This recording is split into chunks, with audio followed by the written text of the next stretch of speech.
Hommage au ciel qui inaugure nos appétits fervents. Sans doute est-ce la nuit. Ainsi sans doute faut-il nuit appeler ce qui surgit de la ténèbre. Du rire des titans montent les vents nocturnes aux ailes éclaircies. Sans doute est-ce le premier jour du monde et du premier regard. Du plus loin que la nuit, songe Aldébaran Deneb et les Pléiades d'un essaim affolé. Chaque étoile est un clou irradiant sa corolle. Chaque étoile se tait juste au bord de l'abîme. Chaque étoile inaugure un monde finissant et harcèle le vide d'innombrables piqûres. L'aube frôlée n'en finit pas d'aimer le bleu profond d'où naissent les étoiles. L'alliance se noue sitôt de mémoire éperdue. Épiphanie soudainement surgit d'on ne sait d'où. Montent les brises par-dessus les rêves des hommes et de leurs femmes. Le bleu l'emporte doucement dans la vive inquiétude des mésanges. C'est l'été, on ne sait, ou la fin du printemps. Un ruisseau s'attarde refluant vers la source. Des arbres aux feuilles blanches peuplent des mois les lents nuages indociles. C'est bien l'été, à la façon des orangers. Le jour exulte de moissons partagées. L'eau qui court sous la brume annonce dans son ciel les océans des origines. Et cependant déjà, de terre nue, s'ouvre le champ de muette amertume. Nuit sans souffle, sans source et sans répit, nuit écarlate. L'ombre avait l'aridité pour seul écho. Le sable brûle sous le pied, la pente est rude, le désert intérieur s'étend à perte d'heure. Et déjà le silence est semblable à la mort. 1000 aiguilles de sel savent blesser la chair.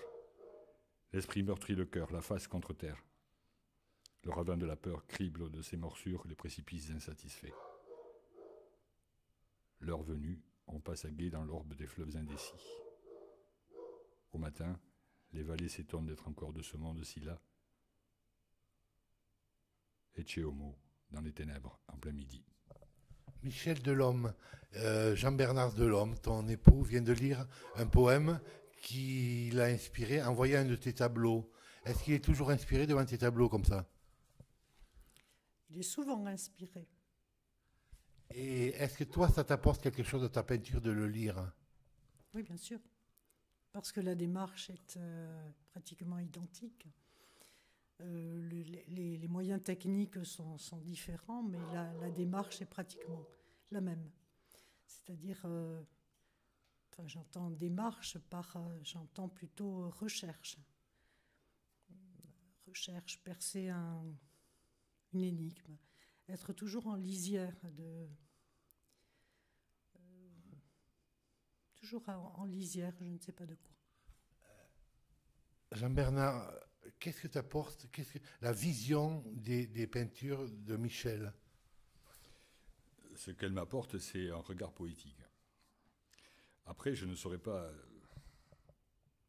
dire ce que c'est la poésie. Je peux essayer de le dire, mais j'ai du mal avec ce terme.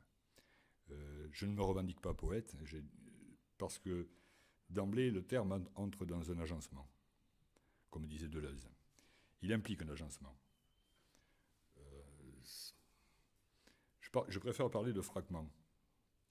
Un esprit poétique, c'est plutôt un état d'esprit. Et cet esprit poétique, je le retrouve dans la peinture de Michel. Je retrouve des images.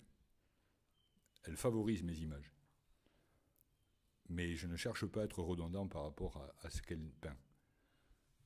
Michel, est-ce qu'il t'arrive de te dire, quand tu commences un tableau, est-ce que Jean-Bernard va en faire un poème? Non, jamais. Jamais, ce n'est pas du tout l'idée première qui m'habite. Non. Comme il l'a bien dit, ce sont deux démarches différentes, même si comme je semble me contredire, ce sont deux moyens différents et je ne veux pas qu'il y ait redondance.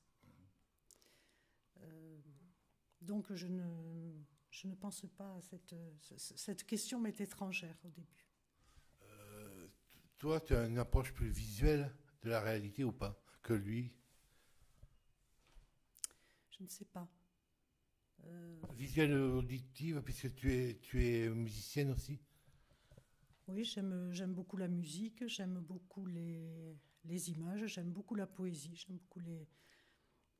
Mais ce que je voudrais dire, c'est que j'ai l'impression qu'un créateur, enfin, c'est un mot très, très ronflant, mais un créateur est un capteur d'émotions. Une éponge, on dirait grossièrement. Une éponge de... Je ne sais pas. Je ne sais pas s'il s'agit d'une éponge. En tout cas, ce qui me pose question, c'est le moment pendant lequel on entre en jeu. Alors je ne parle pas de restitution de ces sensations, mais de cette captation, mais il me semble que le moment de l'entrée en jeu et de la mise en forme de ces sensations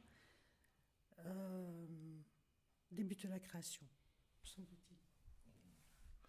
Jean-Bernard, on est dans des mots, on est presque dans l'insaisissable.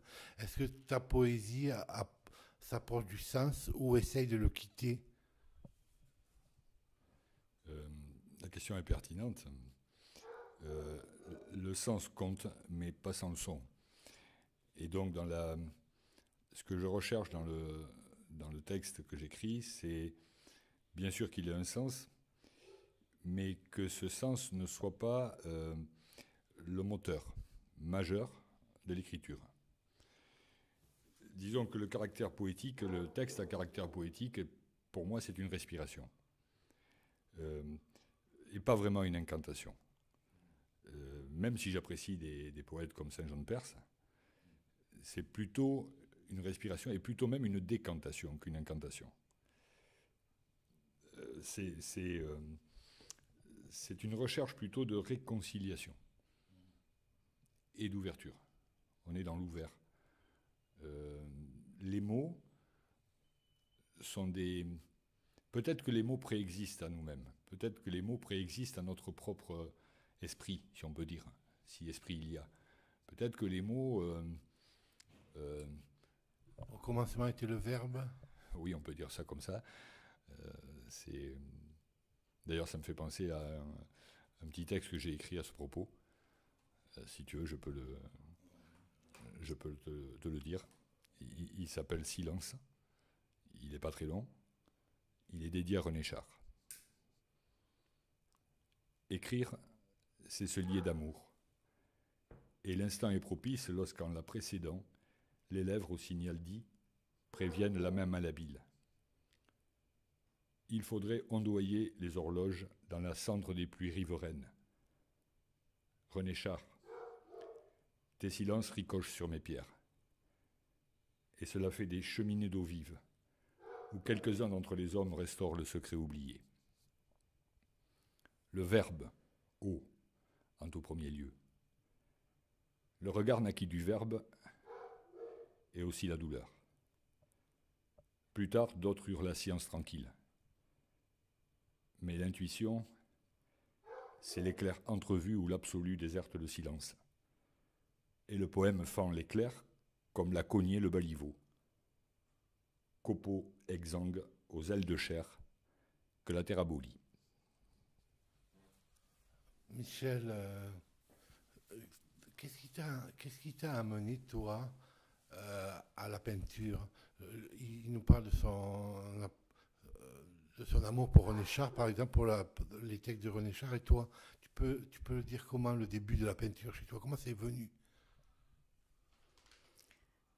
Alors, j'ai l'impression que ma venue à la peinture est récente. Et le premier tableau que j'ai fait s'appelait Intranquillité. Parce que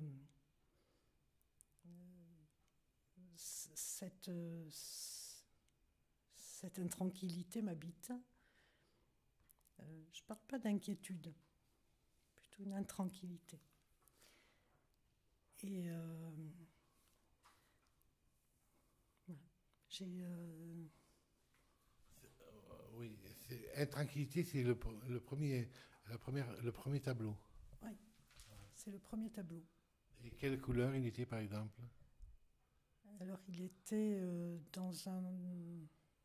C'était un paysage de neige, blanc, comme une page blanche. Et il y avait du gris, il y avait du gris de peine que j'aime beaucoup. J'aime beaucoup travailler le gris de peine. Et tout au fond de la nuit, il y avait un village russe dont la couleur rouge éclatait. Tu parles du blanc sur blanc. Tu as copié une peinture de Malevich aussi. Bon, c'est un peintre qui m'a intéressé un temps et j'ai retracé à l'aide de 4 petits tableaux, j'ai retracé son évolution, l'évolution picturale qu'il a fait débuter, inspiré par le folklore russe, puis bâillonné d'une certaine manière. Il a peint le carré blanc sur fond blanc, carré noir sur fond noir. Puis après avoir peint des icônes également, il en est arrivé dans la dernière étape de son parcours, il en est arrivé à peindre des carrés. Donc il s'est conformé à la peinture réaliste russe, semble-t-il, comme les autorités n'étaient pas très inspirées. Elles ont laissé passer ces peintures qui en fait évoquent le carré, ce carré qu'il a rendu célèbre. Voilà. Et toi, Jean-Bernard, on parle de Malevich, carré blanc sur fond blanc, c'est vraiment le fond, enfin le bout de la peinture, on pourrait dire. Qu'est-ce qui pourrait t'amener au silence, toi? Je crois que le silence est fondateur, d'abord. Je crois que les mots viennent du silence et se ferait un chemin à travers le silence, et que ce silence est nécessaire aux mots pour qu'ils puissent effectivement traverser et rencontrer l'autre. C'est par la voix que les choses se passent. Les mots sont inscrits au fin fond de notre chair. Comme je l'ai écrit et je le disais tout à l'heure, à propos du poème dédié à Char, copeaux exsangues aux ailes de chair que la terre abolit. On pourrait dire que c'est ça peut-être la poésie. J'aime à dire que la poésie est peut-être tout simplement un bref séjour aux frontières du réel. Mais un bref séjour.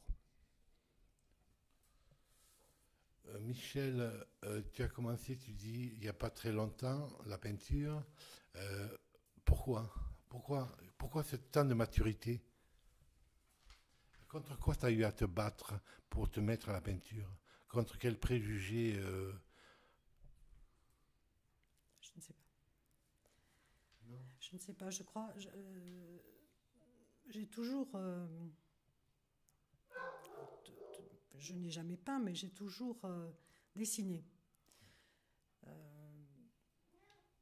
Dessiné machinalement, sans objectif précis. J'ai toujours eu ce besoin de faire. C'est peut-être ça l'origine. Je ne sais pas. La cerisée. Ainsi, ce monde-là n'existe déjà plus. Vaincus, les heures blanches de neige amoncelée, d'où pensives dormeuses, harassées de légendes, rêvaient les eaux des steppes et les plaines oubliées. Et cependant, le monde alors n'existait presque plus. Celui d'avant, de baies sauvages et de chemins perdus, d'effraies pieds d'aubépines et de mousse aux fontaines. Inaudible cosmos, sous les pas étouffés, brouillant les pistes, efforçant nuit, fleuves et misère et vastes plaines, laissant nos voix défaites et sans écho pensif, dans la brume attentive qui sans cesse renaît, la si fidèle, qui n'a que faire de nos mondes. Peuple d'enfants joueurs dans la poussière des étés. Ensevelir les hommes est tâche utile, pense la brume si discrète. Un vent nouveau, un autre hiver, s'en est venu, porteur de cicatrices. Clameur du monde frémissant des nuits si sanglantes à venir. Ce monde-ci ouvre un abîme à coups de serpe, attire d'âme aux mains poudreuses. Un flot ardent et dérouté et d'espèces nouvelles a rompu nos mémoires, et dévorant d'ongles avides, à coups de hache sous l'aubier.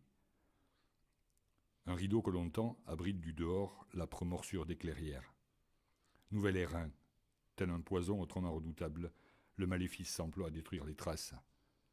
Ce qui naît et accable s'engloutit à nos yeux de longtemps prévenus, nos yeux fidèles aux aurores anciennes. Je suis là-bas toujours, à l'orient de mes rêves. Là de nos vies, nous ne savons ni ne voulons ce que pouvons et ce qu'étaient nos pères. Sur un chemin si familier et qui souvent nous désespère, nous rappelant sans fin le cri tremblant des âmes mortes. Michel, Jean-Bernard vient de lire La Cerisée. La Cerisée, il me l'a dit, c'est d'après Tchekhov, le théâtre. Qu'est-ce qui te rapproche de Tchekhov et... J'aime beaucoup les périodes de transition. Lorsqu'un monde s'achève, qu'un nouveau apparaît. J'aime beaucoup ces transitions, j'aime beaucoup ces passages. Et ce qui m'a intéressé dans la pièce de Tchekhov, outre le fait que j'aime beaucoup le théâtre, et celui de Tchekhov en particulier, c'est justement ce passage d'un monde à l'autre. Et Tchekhov était médecin. Donc je crois qu'il y a une dimension de scalpel dans son théâtre. J'aime bien.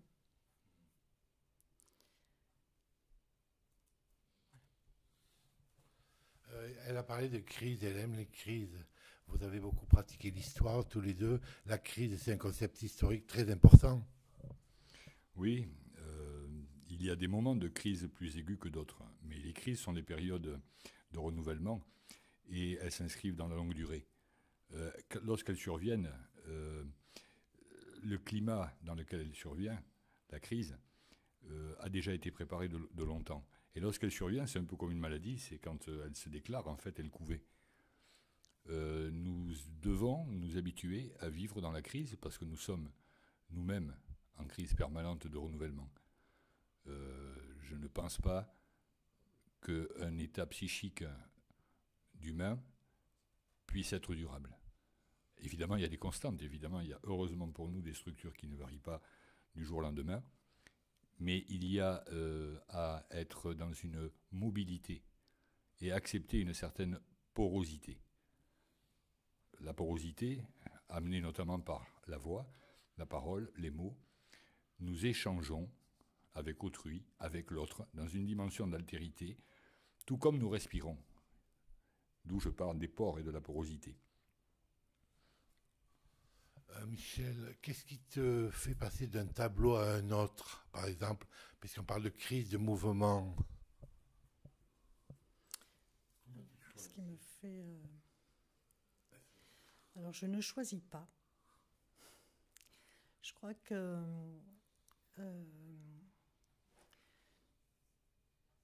c'est dans un déploiement de monde au pluriel, bien qu'il y ait une unité.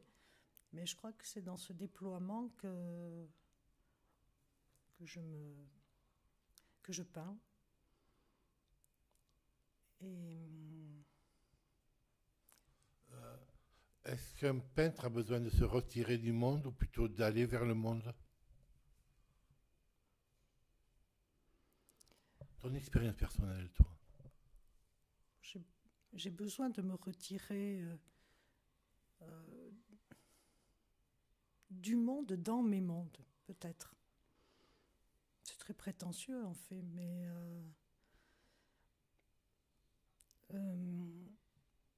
je crois que dans la peinture que je pratique, je pars de formes propres au monde, et ces formes s'agencent d'une certaine manière en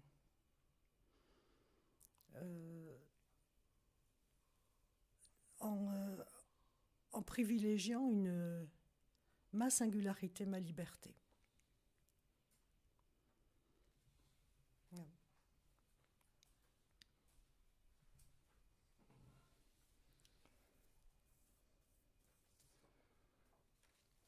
C'est une barque d'ombre que nouent nos mains précautionneuses. Son limon se dérobe à la vue, elle enfante une flamme, et l'aulne qui y tremble survivra à l'espèce. Tu m'as parlé de ce poème quand on n'enregistrait pas. Tu peux me répéter ce que tu m'as dit, Michel? Lorsque je l'entends, cette barque d'ombre représente un mouvement des mains. Je vois l'image qui est présente dans les tableaux, dans quelques tableaux de Georges de la Tour, lorsque les mains se nouent en barque pour étreindre tenter d'étreindre une lumière venue d'une bougie. Et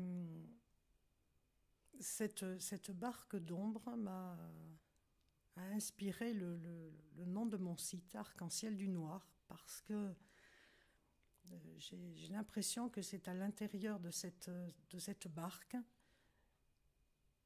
que se déploient les couleurs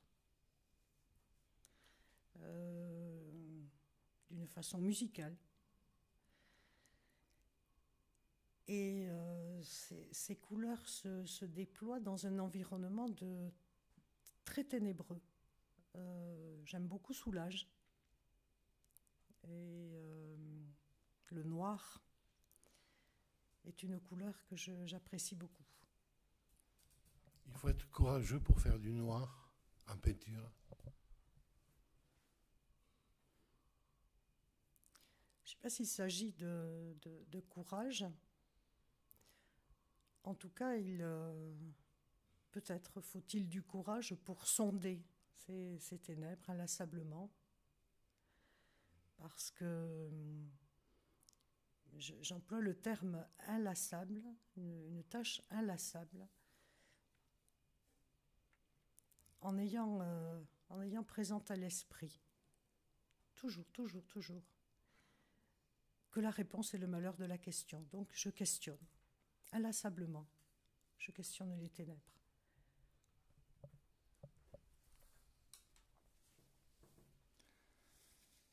Forêt, origine prononcée ouvrant vertige d'avec soi. Toujours la source pétrifiant le regard. L'été, c'est un livre d'ardoise sous le ciel. Notre seule besogne est d'en confier l'écho à la pierre chaleureuse. Ces visages nous sont familiers. Sur ces mets plats, un scarabée sommeille. Zèle du messager au faubourg de la nuit.